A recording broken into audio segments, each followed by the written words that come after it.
Hi friends, വിഷ്ണുശാലിനിയുടെ latest എപ്പിസോഡിലെ നൂർജഹാനെ കാണാനായിട്ട് അനൂപ് വന്നിരിക്കുകയാണേ. നൂർജഹാൻ ആകെ പേടിച്ചു. എന്റെ റബ്ബേ, ഇതെന്താ ഈ സമയത്ത്? ആരെങ്കിലും കണ്ടാലോ? ആ ദുഷ്ടന്റെ ഫ്രണ്ട്സൊക്കെ ഗുണ്ടകളാണ്, അവരിവിടെയൊക്കെ നടക്കുന്നുണ്ടാകും. അനു പറയും, ഞാനിവിടെ ആരെയും കണ്ടില്ല, നീ ഇങ്ങോട്ട് ഇറങ്ങി വന്ന എന്റെ പെണ്ണെ. നൂർജഹാൻ പറയും, അതോ പറ്റില്ല, എനിക്ക് പേടിയാ.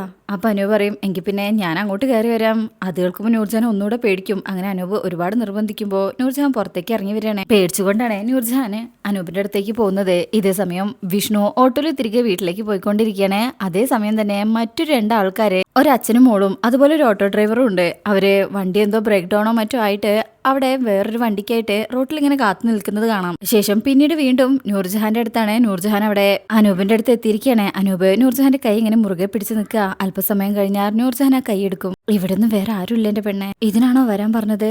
അനു പറയും, എന്റെ പെണ്ണിവിടെ ഒരുപാട് സാത്താന്മാരുടെ ഇടയിലാണെന്ന് ഒരറിവ് കിട്ടും. അപ്പൊ തോന്നിയതാ ഒന്ന് നേരിട്ട് കാണണമെന്ന്, ഒന്ന് ആശ്വസിപ്പിക്കണമെന്ന്. നൂർജഹാൻ കരഞ്ഞിട്ട് പറയും, ഇനി എന്താ ആശ്വാസവാക്ക്? എല്ലാം അവസാനിക്കാൻ പോവാ. നമ്മൾ സ്വപ്നം കണ്ടതെല്ലാം ഇനി ഓർമ്മയിൽ സൂക്ഷിച്ചു വെക്കാം അല്ലേ? എന്നിട്ട് ഇടയ്ക്കിടയ്ക്ക് സങ്കടത്തോടെ അത് ഓർത്തിരിക്കാം അല്ലേ എന്ന് കരഞ്ഞോണ്ട് പറയുമ്പോ അനൂപ് നൂർജഹാന്റെ തോളിൽ കൈവച്ചിട്ട് പറയും, എന്റെ ഈ ജന്മം എനിക്ക് കൂട്ടായി നിന്നെ ചേർത്ത് നിർത്താൻ ഞാൻ ആഗ്രഹിച്ചിട്ടുണ്ടെങ്കിൽ എന്റെ പൊന്നിനൂറെ, നിന്നെ ഒരാൾക്കും ഞാൻ വിട്ടുകൊടുക്കില്ല. സ്നേഹിച്ചതും സ്വപ്നം കണ്ടതെല്ലാം നിന്നെ ചേർത്ത് പിടിക്കാനാണ്. അതിനുള്ള തന്റെ ഇടവും എനിക്കുണ്ട്. നൂറ് ആ കൈ തട്ടി മാറ്റും. എന്നിട്ട് ചോദിക്കും, പതിയെ മാറ്റുന്നത്? വീണ്ടും വീണ്ടും എന്തിനാ എനിക്കിങ്ങനെ മോഹം തരുന്നത്? മൈലാഞ്ചി കല്യാണം കഴിഞ്ഞാ പിറ്റേന്ന് നിക്കാഹ. മനസ്സിലൊരാളെ പ്രതിഷ്ഠിച്ച് മറ്റൊരാളുടെ കൂടെ ജീവിക്കാൻ ഈ നൂറുണ്ടാവില്ല, ഉറപ്പ്. അനൂപ് ഞെട്ടിപ്പോകും. അങ്ങനെയൊന്നും ചിന്തിക്കല്ലേ, തടി പോലെ ഞാനിങ്ങനെ മുന്നിൽ നിൽക്കല്ലേ. അങ്ങനെ സംസാരിക്കുമ്പോഴായിരിക്കും സൈനബ എന്തോ എടുക്കാനായിട്ട് കിച്ചണിലേക്ക് വരുന്നത്. അനൂപ് അവിടെ നിന്ന് സംസാരിക്കുന്നത് കേൾക്കും. നമ്മൾ ബാംഗ്ലൂരിലേക്ക് പോകും. ഇത് കേൾക്കുമ്പോ സുബൈദ ഞെട്ടിപ്പോകും. അതിനു മുമ്പ് രജിസ്റ്റർ മാരേജ് ചെയ്യണം. രജിസ്റ്റർ മാരേജോ എന്ന് നൂർജഹാൻ ഞെട്ടലോടെ ചോദിക്കും. ഇത് കേട്ട് സുബൈദയും ഞെട്ടിപ്പോകുന്നുണ്ട്. അതാരും അറിയില്ലേ? നൂർജഹാൻ പേടിയോട് ചോദിക്കുമ്പോൾ ആരും അറിയില്ല, ഞാനും എന്റെ കൂട്ടുകാരും കൂടെ പോകുന്നു. നാളെ രാവിലെ 11 മണിക്ക് ഞാൻ വിളിക്കും. ആ പാർക്കിന്റെ അടുത്തുള്ള ജംഗ്ഷനിൽ എത്തിക്കഴിഞ്ഞാല് നീ ഇറങ്ങി വരണം. ഇത് കേട്ട് സുബൈദ ഇങ്ങനെ ഞെട്ടലോട് കൂടെ അവിടെ തന്നെ നിൽക്കുന്നുണ്ട്.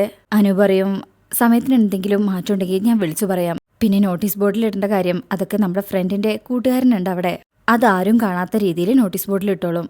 അപ്പൊ പറഞ്ഞതുപോലെ നാളെ 11 മണി, ഓക്കെ?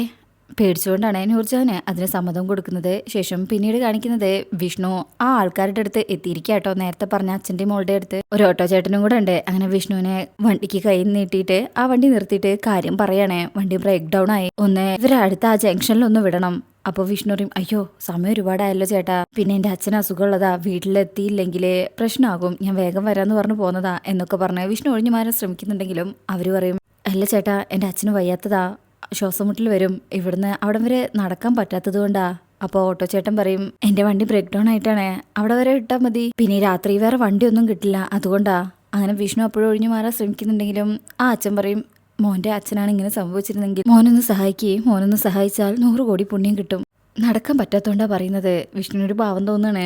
അങ്ങനെ ആ മറ്റേ ഓട്ടോ ചേട്ടൻ പറയും, നമ്മൾ ഓട്ടോക്കാർക്ക് ഓട്ടോ കഴിഞ്ഞിട്ടല്ലേ വേറെ എന്ത് കാര്യമുള്ളൂ. അങ്ങനെ നിർബന്ധിക്കുമ്പോൾ ശരി, ഞാൻ ആ ജംഗ്ഷനിൽ വിടാം. അപ്പോ ആ കുട്ടിയുടെ അച്ഛൻ പറയും, മതി, അത് കഴിഞ്ഞ് ഞങ്ങൾ നടന്നു പോയിക്കോളാം, എനിക്ക് കയറിക്കോ എന്ന് പറയാണ്. അങ്ങനെ അച്ഛനും മകളും അവരുടെ കയ്യില്, ആ പെൺകുട്ടിയുടെ കയ്യിലൊരു ബാഗും ആ അച്ഛന്റെ കയ്യിലൊരു ഷോപ്പറും ഉണ്ട്. അങ്ങനെ അവർ ആ ഓട്ടോയിൽ കയറാണ്. അങ്ങനെ ഓട്ടോയിൽ ഇങ്ങനെ പോകുമ്പോൾ വിഷ്ണു ചോദിക്കുന്നുണ്ട്, വയ്യാത്ത ആൾക്കാര് ഇത്രയും ലേറ്റ് ആവുന്ന എന്തിനാ? നേരത്തെ വീട്ടിൽ പോയിക്കൂടെ? അപകടമാണ് ഇങ്ങനെയുള്ള സമയത്ത് യാത്ര ചെയ്യുന്നത്. വേറെ നിവർത്തിയില്ല ഞെട്ട മോനെ, ഇവളുടെ കല്യാണത്തിന് ഇവള് തന്നെ ഇങ്ങനെ ഓടി നടക്കുമ്പോ, ഒരു കൈസഹായത്തിന് ആരും ഇല്ലാതാകുമ്പോ എന്നൊക്കെ പറഞ്ഞാൽ ആ അച്ഛൻ സങ്കടത്തോടെ കരയാൻ തുടങ്ങുക. വിഷ്ണു സൈഡ് മിററിലൂടെ ആ പെൺകുട്ടി ഇങ്ങനെ ശ്രദ്ധിക്കുന്നൊക്കെ ഉണ്ട്. ശേഷം പിന്നീട് കാണിക്കുന്നത് നൂർജഹാന്റെ വീട്ടിലാണ്. നൂർജഹാൻ അനൂപ് പോയി കഴിഞ്ഞാൽ അകത്തേക്ക് കയറുമ്പോ കിച്ചണിലുണ്ടാവും സുബൈദ നിൽക്കുന്നേ. ആകെ പേടിച്ചോ. എങ്കിലും മിണ്ടാതെ പോകുമ്പോ അവർ പിടിച്ചു വെക്കാം. നൂർജഹാനെ, എന്താ നീ കാണിക്കുന്നത്? എന്താ നീ കാണിക്കാൻ പോകുന്നത്? നൂർജഹാൻ കരഞ്ഞോണ്ട് പറയും, എന്റെ മാമി എന്നെ രക്ഷിക്കണം എന്നൊക്കെ പറഞ്ഞ് കരഞ്ഞു കെട്ടിപ്പിടിക്കണേ. അപ്പൊ അവര് പറയും, നൂറെ, നീ നിന്റെ മനസ്സിൽ എന്തൊക്കെ പ്ലാൻ ചെയ്താലും ഇതൊന്നും ഇവിടെ നടക്കാൻ പോകുന്നില്ല, അവരിതൊന്നും ഇവിടെ നടത്തില്ല. പക്ഷെ മാമി വിചാരിച്ചാൽ നടക്കും, മാമി വിചാരിച്ചാലേ നടക്കൂ. മോളെ, നിന്നെ സഹായിക്കണമെന്നും രക്ഷിക്കണം എന്നൊക്കെ എനിക്കുണ്ട്. പക്ഷെ എനിക്കിവിടെ ഒന്നും ചെയ്യാൻ പറ്റില്ല. നിനക്കറിയാവുന്നതല്ലേ എന്റെ ഇവിടുത്തെ കാര്യങ്ങളൊക്കെ? അറിയാം, പക്ഷെ മാമി എന്റെ ഉമ്മയ്ക്ക് കൊടുത്ത വാക്ക് എന്നെ സംരക്ഷിച്ചോളാന്നാ, അല്ലാതെ ഉമ്മയുടെ അടുത്തേക്ക് എന്നെ പറഞ്ഞു വിടാനല്ലോ. അത് കേൾക്കുമ്പോ അവർക്ക് സങ്കടാവും. ഒട്ടും പറ്റുന്നില്ല മാമി, ഇഷ്ടമല്ലാത്തൊരാളുടെ കൂടെ ജീവിക്കുന്നതിനേക്കാളും നല്ലത് മരണമാ എന്ന് പറഞ്ഞ് കെട്ടിപ്പിടിച്ച് കരയണേ. എന്നെ മോളായിട്ട് കാണുകയാണെങ്കിൽ മാമി എന്നെ സഹായിക്കണം, എന്നെ കൈവിടരുത് മാമി, രക്ഷിക്കണം എന്ന് പറഞ്ഞ് കാലിൽ വീണ് കരയുമ്പോ മോളെ എന്ന് പറഞ്ഞ് വിളിച്ചിട്ട് എഴുന്നേൽപ്പിക്കും. നമുക്ക് എന്തെങ്കിലും ചെയ്യാൻ പറ്റുമെന്ന് നോക്കാം. ഈ പറയുന്ന പയ്യൻ അവനെ കുറിച്ച് അറിഞ്ഞിട്ട് തന്നെയാണോ നീ ഇറങ്ങി പുറപ്പെടുന്നത്? ഒരു അപകടത്തിൽ നിന്ന് മറ്റൊരു അപകടത്തിലേക്ക് ചാടാതിരിക്കാൻ വേണ്ടിയാ മാമി ചോദിക്കുന്നത്. അനൂപ് നല്ലവനാണ്, സ്നേഹമുള്ളവനാ. എന്റെ കാര്യങ്ങളൊക്കെ മനസ്സിലാക്കി എന്നോടൊപ്പം നിൽക്കാൻ കഴിയുന്ന ആളാ. മോളെ, നിന്റെ ജീവിതം ഇവിടെ നീ തന്നെയായിട്ട് തെരഞ്ഞെടുക്കുമ്പോ അത് വലിയൊരു പരാജയമായിട്ട് തീരരുത്. എന്റെ മകൻ നസീറിനെ ഇഷ്ടക്കേട് വെച്ച് വിവാഹം കഴിക്കണം എന്നല്ല പറയുന്നത്. ഇവിടെ നിനക്ക് കൂട്ടായിട്ട് എന്നും ഞാനുണ്ടാവും. എന്റെ മരണം വരെ നിനക്കൊരു ദോഷം വരാൻ ഞാൻ സമ്മതിക്കത്തുമില്ല. അങ്ങനെ ഒരു ഉറപ്പ്, ബലം അത് നീ ആഗ്രഹിക്കുന്ന ജീവിതത്തിൽ ഉണ്ടാവണം. അതുണ്ടാവും മാമി. മാമി എന്റെ കൂടെ ഉണ്ടാവണം. അങ്ങനെയൊക്കെ പറയുമ്പോ വേറെ നിവർത്തിയില്ലല്ലോ മോളെ. എന്തായാലും ഇന്നത്തെ രാത്രി കഴിയട്ടെ, ബാക്കി നമുക്ക് നാളെ തീരുമാനിക്കാം. അതിനുശേഷം പിന്നീട് കാണിക്കുന്നത് പെട്ടെന്ന് രാഘവേട്ടൻ ഇങ്ങനെ വീഴുന്നത്, അന്നത്തെ ആ സംഭവം സ്വപ്നം കണ്ട് പാമ എഴുന്നേൽക്കണേ. എഴുന്നേറ്റ് നോക്കുമ്പോ അടുത്ത രാഘവേട്ടനെ കാണുന്നില്ല. ഈ രാഘവേട്ടൻ ഈ രാത്രി എവിടെ പോയി എന്ന് പറഞ്ഞ് അവിടെയൊക്കെ തെരഞ്ഞു നടക്കുക. രാഘവേട്ടൻ ഈ സമയം മറ്റൊരു സ്ഥലത്ത് പോയിട്ട് ഒപ്പിട്ട് പഠിക്കുക. ഒന്നും ശരിയാവുന്നില്ല. വീണ്ടും വേറെ പേജിലൊക്കെ ഇങ്ങനെ ഇട്ട് നോക്കും. ഭാമ വിചാരിക്കും, ഇനി പുറത്തേക്ക് ഇറങ്ങിപ്പോയോ ഈശ്വര എന്ന് പറഞ്ഞ് പുറത്തേക്ക് പോകാൻ തുടങ്ങുമ്പോഴായിരിക്കും ഹോളിൽ രാഘവേട്ടൻ ഇരിക്കുന്നത് കാണുന്നത്. പെട്ടെന്ന് അങ്ങ് രാഘവേട്ടനെ കാണുന്നതും ഭാമ ഞെട്ടിപ്പോവും. ഭാമ ആയെ കാണുമ്പോ രാഘവേട്ടനും അങ്ങനെ ഭാമയ്ക്കും ഇതെന്ത് ചെയ്യാണ്, ഇതെന്താ എന്ന് പറഞ്ഞിട്ട് എടുത്തു നോക്കുക. ഇതെന്താ എഴുതി വെച്ചിരിക്കുന്നത്? രാഘവേട്ടൻ എന്തെങ്കിലും കുഴപ്പമുണ്ടോ? സത്യം പറ, നിങ്ങൾക്ക് തലയ്ക്ക് എന്തെങ്കിലും ബുദ്ധിമുട്ടുണ്ടോന്ന്? ഇല്ലെങ്കിൽ പാതിരാത്രി ഉറങ്ങുന്നതിന് പകരം ഇങ്ങനെ പടം വന്നിരുന്ന് വരയ്ക്കോ? ഇതെന്തായി ചെയ്യുന്നത് എന്ന് പറഞ്ഞ് നോക്കണേ. രാഘവേട്ടൻ പറയും, ഞാൻ എന്റെ ഒപ്പ് മറന്നുപോയി ബാമേ, അതൊന്ന് ഓർത്തിട്ട് പഠിക്കുക. ഇനിയൊരു ആവശ്യം വരുമ്പോ തെറ്റരുതല്ലോ. ഇതാ ഞാൻ ചോദിച്ചേ, നിങ്ങളുടെ തലയ്ക്ക് കാര്യമായിട്ട് എന്തെങ്കിലും കുഴപ്പമുണ്ടോന്ന്? ആ ശാലിനി നിങ്ങളെ എങ്ങോട്ടാ കൊണ്ടുപോയത്? അത് കഴിഞ്ഞ് വന്നതിന് ശേഷം നിങ്ങൾ ഈ പരാക്രമണം മുഴുവനും കാണിക്കുന്നത്. നിങ്ങൾ എവിടെ പോയതാ? രാഘവേട്ടൻ പറയും, ബാമേ അതല്ലേ ഞാൻ പറഞ്ഞത്, എനിക്കവിടെ ഒപ്പിടാൻ പറ്റിയില്ലെന്ന്. അപ്പോഴേക്കും വിഷ്ണു അങ്ങോട്ട് വരികയാണേ ഓട്ടോയില്. അങ്ങനെ വിഷ്ണു വണ്ടിയൊക്കെ അവിടെ പാർക്ക് ചെയ്ത് വണ്ടിയുടെ ഷീറ്റൊക്കെ താഴ്ത്തിയിടാണേ. ഈ സമയം ആ സീറ്റിനകത്ത് ആ കുട്ടിയുടെ ബാഗ് ഉണ്ട്. വിഷ്ണു അതൊന്നും ശ്രദ്ധിച്ചിട്ടില്ല.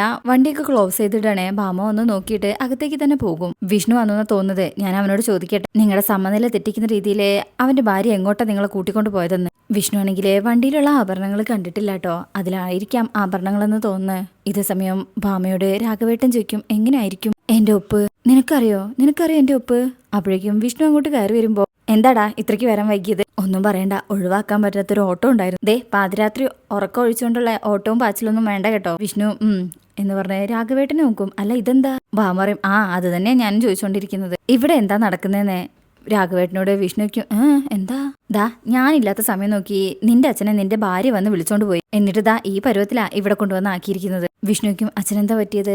കണ്ടില്ലേ ഒപ്പിട്ട് പഠിക്കുന്നത്. പാതിരാത്രി ഉറങ്ങാൻ കിടന്ന ആളാ കുത്തിയിരുന്ന് ഇപ്പൊ വരച്ചോണ്ടിരിക്കുന്നത്. ഇതവളെ എന്ത് കൂടോത്രം ചെയ്തിട്ടാണാവോ അങ്ങോട്ട് വിളിച്ചോണ്ട് പോയത്. എന്താ അച്ഛൻ ഉണ്ടായത്?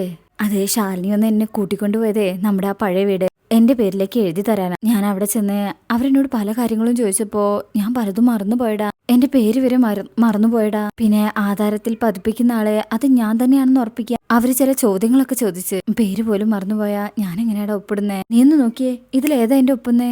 ഇത് കേട്ട് വിഷ്ണുവിന് ആകെ സങ്കടാവും, ആകെ ഒരു പേടിയും. ഭാമറയും, കണ്ടില്ലേ ഇപ്പതാ അവസ്ഥ.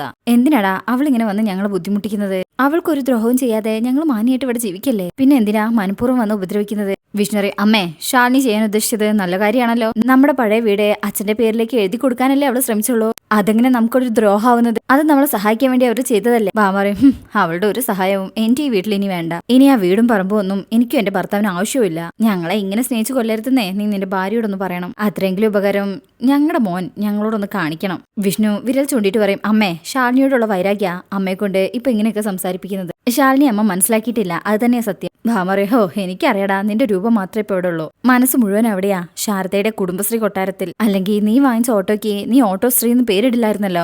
ഒരു ഓട്ടോശ്രീയും ഒരു കുടുംബശ്രീയും എനിക്ക് കേൾക്കണ്ട. സ്വന്തം കുടുംബത്തോടും സ്വന്തം വീട്ടുകാരോടും സ്നേഹമില്ലാത്ത നിന്റെ ഈ വാക്കുകളെ. വിഷ്ണുവിന് ദേഷ്യം വരുന്നുണ്ട്, കടിച്ചമർത്തി നിൽക്കണേ. രാഘവേട്ടൻ ചോദിക്കും, എന്തൊക്കെയാ ഭാമേ നീ പറയുന്നത്? എന്തെങ്കിലും പറഞ്ഞോട്ടെ അച്ഛാ എന്ന് പറഞ്ഞ് വിഷ്ണു ആ കീ അങ്ങ് എറിയും. ആ കീ അങ്ങ് തെറിച്ചു പോകുമ്പോ രാഘവേട്ടൻ അങ്ങ് പേടിച്ചോ. എനിക്കൊന്നും പറയാനില്ല എന്ന് പറഞ്ഞ് വിഷ്ണു അതൊന്നും ശ്രദ്ധിക്കാതെ അങ്ങ് നിൽക്കും. അപ്പൊ ഭാമർ, ഇതേ അച്ഛനോടും മോനോടും ഞാനൊരു കാര്യം പറയാം. സ്വത്തൊക്കെ തിരിച്ചു വാങ്ങിച്ച് ആ വീടും തിരിച്ചെടുത്ത് ശാലിനിയെ നിന്നോടൊപ്പം കൂട്ടി എന്റെ മരുമകളായിട്ടാണ് നിർത്താൻ ഭാവമെങ്കിൽ അത് നടക്കില്ല വിഷ്ണു. എനിക്ക് ജീവനുള്ളിടത്തോളം കാലം അതിന് ഞാൻ സമ്മതിക്കില്ല. വെട്ടി മാറ്റിയതോ അകറ്റി മാറ്റിയതൊക്കെ അങ്ങനെ അങ്ങ് നിന്നാ മതി. കൂട്ടി യോജിപ്പിക്കാനായി വന്നേക്കരുതെന്ന് ഞാനാ പറയുന്നത്. അതും പറഞ്ഞ് ഭാമയോടൊന്ന് പോകും. രാഘവേട്ടൻ അപ്പോഴും വിഷ്ണുവിന്റെ അടുത്ത്, എടാ മക്കളെ എന്റെ ഉപ്പ് ഇതാണോ എന്നിങ്ങനെ ഓരോ ഉപ്പും കാണിച്ച് ചോദിക്കാം. വിഷ്ണുവിനെ എല്ലാം കൂടെ കേട്ട് ആകെ തല പെരുക്കുന്നുണ്ട്. ശേഷം പിന്നീട് കാണിക്കുന്നത് ആ അച്ഛനും മോളും കൂടെ അവരുടെ വീട്ടിലേക്ക് തിരികെ എത്തിയിരിക്കണേ. അവരുടെ ആ കുട്ടിയുടെ അമ്മ ഇങ്ങനെ കാത്തു നിൽക്കുന്നുണ്ടായിരുന്നു. എത്തിയോ? എന്താ ഇത്രയ്ക്ക് വൈകിയത്? ഒന്നും പറയണ്ട, നീ കുടിക്കാനും കഴിക്കാനും എന്തെങ്കിലും എടുക്ക് എന്ന് പറഞ്ഞ് അവരകത്തേക്ക് കയറി മോളും അച്ഛനും കൂടെ സംസാരിക്കണേ. പക്ഷെ അവളുടെ കയ്യിലുണ്ടായിരുന്ന ബാഗ് വിഷ്ണുവിന്റെ ഓട്ടോയിലാണെന്നുള്ള കാര്യം ആ കുട്ടിക്ക് ഓർമ്മയില്ല. എന്തിന് ബാഗ് കയ്യിലില്ലാന്നുകൂടി ആ കുട്ടി ഓർക്കുന്നില്ല. അതെല്ലാം വിഷ്ണുവിന്റെ ഓട്ടോയിൽ ഇങ്ങനെ ഇരിക്കുന്നുണ്ട്. അപ്പോ അതിങ്ങനെ കാണിച്ചിട്ടാ ഈ ഭാഗം കഴിയുന്നത്.